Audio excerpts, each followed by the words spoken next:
Is it possible that in our highly connected world, technology actually makes us more alone than together? Are we alone together? Well, Michelle, there's a funny thing here. We can talk to anyone, anywhere, very fast. But these connections often don't feel deep. How real is a connection through a screen? Guy, I think technology isn't the issue, it's how we use it. Social media lets us connect over common interests, which can help those who feel lonely in their communities. But Ryan, don't you think these connections look fake sometimes? We show perfect versions of ourselves online. Are we really connecting or just showing off? That's true, Sonia. But does showing a perfect life mean we are lonelier? Or are we changing what connection means when lines are unclear? Yet, doesn't that confusion mean we often care more about online than real-life relationships? Isn't there a risk of losing the depth and complexity of face-to-face talks? And maybe that's where the problem is. We are always on our devices, never really alone, but we still want the real human connection that we are losing. Let's talk about virtual reality. Is VR an escape that makes us lonelier, or can it give us better connections? Virtual reality offers amazing things, but there's a twist. Being in a digital world can disconnect us from the real one. Could VR trap us in virtual loneliness while pretending to connect us? That's one way to see it, Guy. But think about this. VR can give new experiences to those who feel alone. It can help people feel they belong. But Ryan, isn't there a fine line between feeling connected with VR and using it to replace real touch? Could VR become something people rely on too much instead of a real connection? Sure, Sonia, there's a chance to lose balance. But like any tool, it's about how we use VR. It could help make real-world connections by being a good start or practice for social skills. That sounds good, Ryan. But it's also easy to hide in VR's safe spaces, avoiding real human interactions. Are we moving towards real connection or avoiding being open? There's also another side. VR might make us feel more lonely by comparing exciting virtual worlds to boring real life. Coming back to reality might feel disappointing. Does VR risk making the real world seem too dull? With the social media mask, are we just hiding behind profiles? Is this making us feel more alone? Is the online self causing us to be lonely in real life? It's like wearing a mask, Michelle. We create an image and it's hard to remove it. Are we getting lost behind these perfect pictures?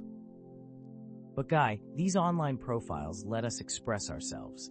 They help us connect by showing who we want to be, not just who we are.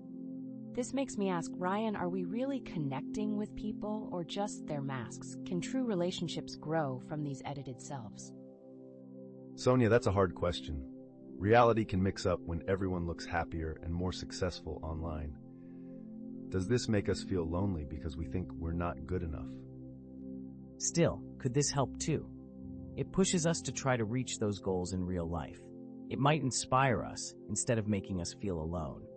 But if everyone wears masks, aren't we all part of a shared lie? Doesn't this hurt real empathy and understanding? So are these masks giving us power or making us lonely? Maybe both, and it depends on how we use them. Are we ready to see who we really are without the mask? With automation growing at work, are we moving to a future where we don't need human interaction? Are we forgetting the people behind the work?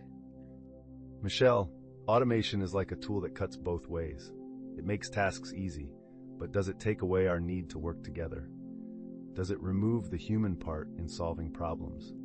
Sure, Guy, but automation saves us from boring jobs, letting us focus on interesting work.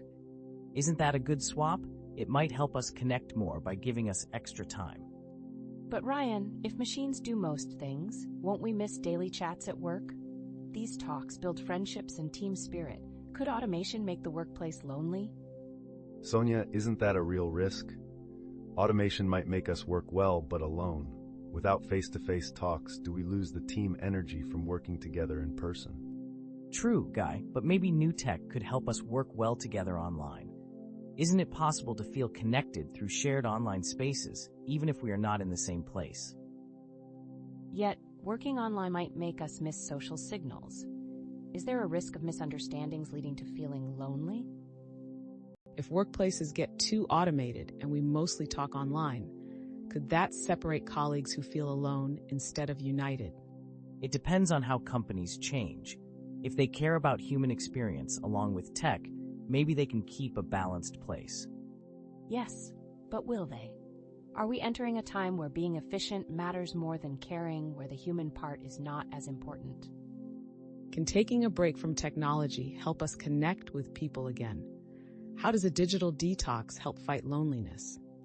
A digital detox could be what we need, Michelle. It makes us look away from screens and see what is around us. Can it help us find value in seeing people in person? That's true, Guy. But the hard part is fitting these breaks into our busy lives without feeling like we're missing something online. Can we disconnect without worrying about falling behind? Ryan, doesn't that fear show dependence? A detox can show us how much we depend on technology and make us focus on real connections. Could it make us start better habits? That's a good point, Sonia. When the digital noise is gone, what do we hear? Maybe it's our true selves and the people around us. Does a digital detox remind us of what matters, like nature and talking to people? But how do we keep real connections in a tech-focused world? We can detox, but the digital world isn't going away. How do we keep a balance? Maybe it's about knowing when to unplug, not just for us, but to be there for others. A digital detox might help us connect with empathy and listen better. Do you think a simple weekend away from screens could change things? As we talk about technology's impact on loneliness, let's consider artificial intelligence. Are AI companions like virtual friends or home assistants going to ease loneliness, or might they make it worse? Well, Michelle, this is complex. On one hand, AI can give company to those who feel alone, but is an AI friend really a friend or just a FAI?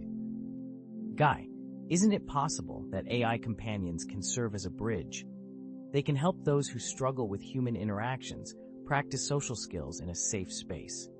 True, Ryan, but does relying on AI prevent us from facing real human emotions and connections? Could an AI friend be a crutch, keeping us from deeper, authentic relationships?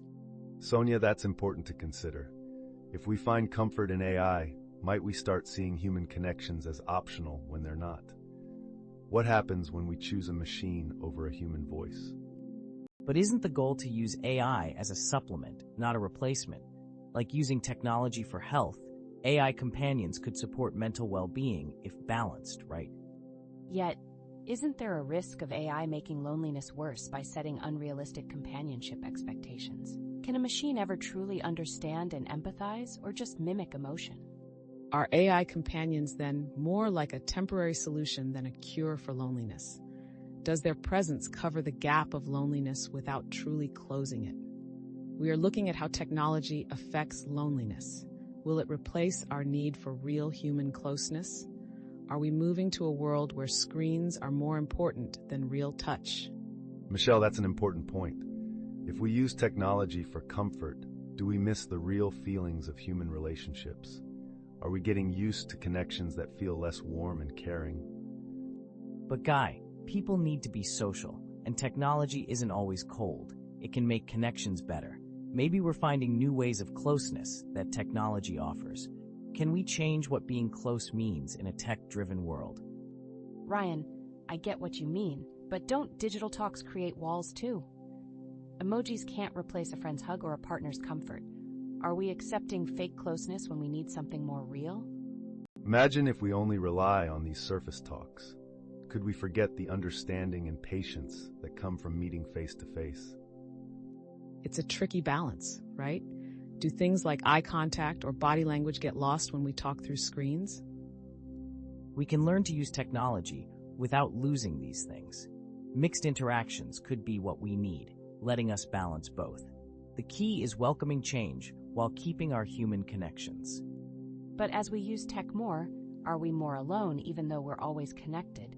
Are we making true connections or just fixing emptiness for a short time? Maybe it's like a dance. Technology can lead, but only if we stay connected to real human experiences.